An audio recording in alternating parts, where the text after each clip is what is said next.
আমরা দেখি সাধারণত যে আপনি সুদ যখন একজনকে দিলেন, 5,000 টাকা সুদ দিলেন, 2 মাস পরে আপনার সময় যখন শেষ, তখন 5,000 টাকার সাথে আরো 1,000 টাকা বেশি দিল।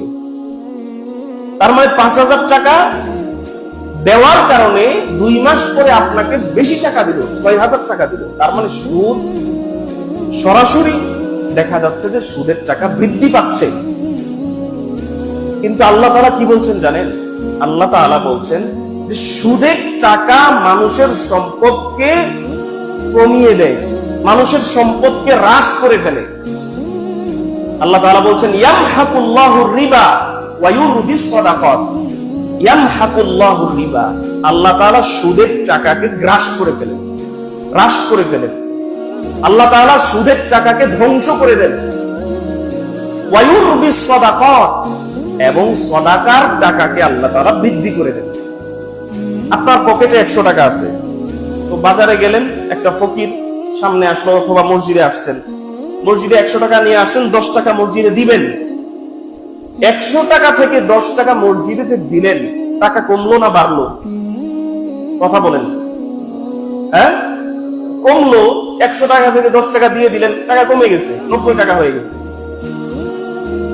আর 100 টাকা সুদ দিলেন, 1 সপ্তাহ পরে আপনাকে 110 টাকা দিলেন। তার মানে কি? সুদের টাকা বাড়লো আর সাদাকার টাকা কমে আসলো।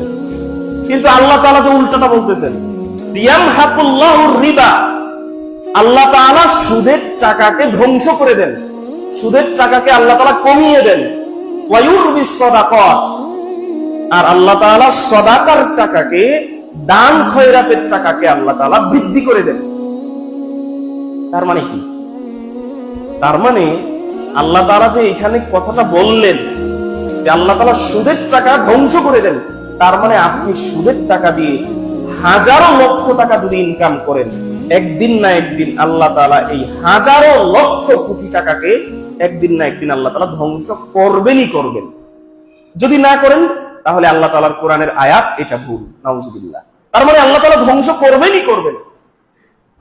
দেখা যাচ্ছে আপনার সুদের টাকা বৃদ্ধি পাচ্ছে, কিন্তু আল্লাহ তাআলা আপনাকে এমন বিপদ দিবেন যে এক মুহূর্তের মধ্যে 10 বছরে যত টাকা ইনকাম করছিলেন সুদের টাকা, 10 বছরের টাকা আপনাকে এক মুহূর্তের মধ্যে আল্লাহ তাআলা ধ্বংস করে দিবেন।